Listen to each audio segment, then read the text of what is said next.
Hey, and welcome to Board with Life News for February 18th. Today I'm going to talk about Penny Press, Tabletop Deathmatch, Legendary Encounters Predator, an expansion for Takenoko, as well as the Kickstarter for Trickerion Legends of Illusion. Let's get to it.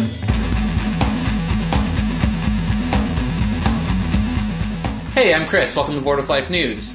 As far as Board with Life News stuff goes, tomorrow we are going to be releasing the next episode of our Dungeons & Dragons podcast. That'll be back to the normal campaign that we've been doing, and we're kind of entering into the home stretch of where we're going with that story arc. So if you haven't caught up, now would be a great time to catch up, because we have not a whole lot of episodes left in the Lost Mines of Phandelver campaign before we start a brand new campaign, which is going to be really cool. It's a kind of great primer. If you've avoided it because you don't play Dungeons & Dragons, I would encourage you to maybe give one or two episodes a listen, just because I know that the hobby can be pretty intimidating, role-playing games and stuff, but it is a great primer. We have some new players, we have a lot of fun with it, and we joke around a lot.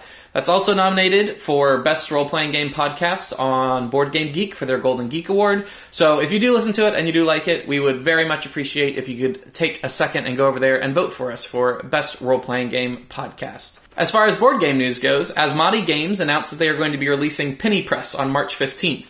Penny Press is a worker placement area control game, and you all play newspaper magnates trying to become kind of the dominant one in the turn of the century. It's a really fun theme for a game. I like it a lot.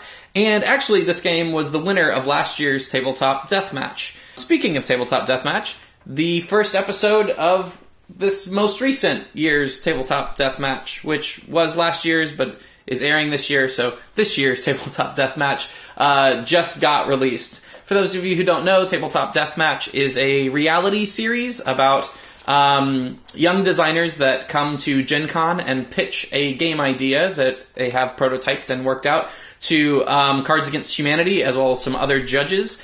And the winner of it gets the first print run of the game funded by Cards Against Humanity.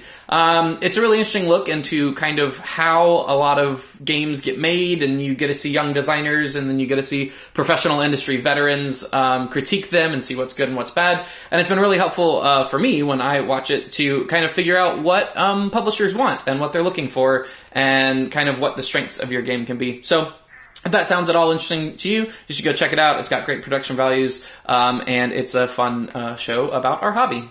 Upper Deck posted a teaser on Board Game Geek about the next game in their Legendary series. And this is going to be Predator, which isn't a huge surprise, because they recently had Aliens, and this series is a lot about kind of mashing up different decks and things of that nature. So I totally assume that you're going to be able to play Aliens versus Predator if you have both sets.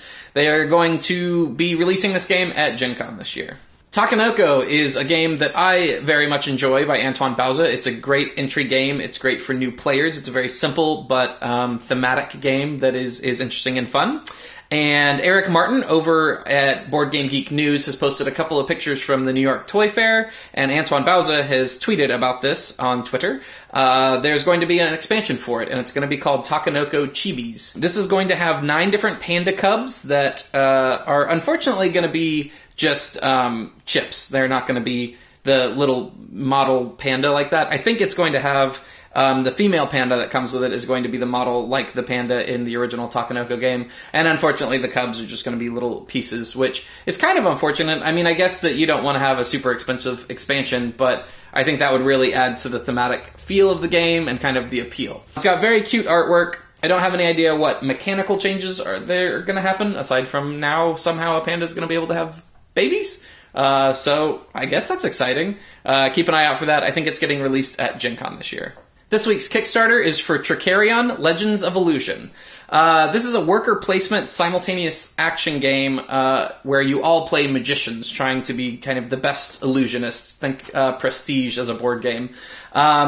It has a really interesting theme, and it combines mechanics in a very kind of innovative way. There's no mechanics that I haven't seen before, but that it feels very fresh. This is a very, very polished Kickstarter with some really high production value, which is kind of cool to see, a game that's all wooden bits and worker placement have high-funded Kickstarters, because normally that kind of goes to big, giant, Ameritrash games with lots of plastic figures and all that, which is all good and fine, but it's just nice to see something so polished in the Euro game side of the spectrum.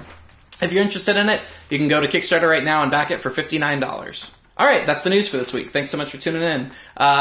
Make sure to subscribe to our YouTube page and follow us on Twitter and like us on Facebook. All that good stuff. It really helps us out and makes us happy people.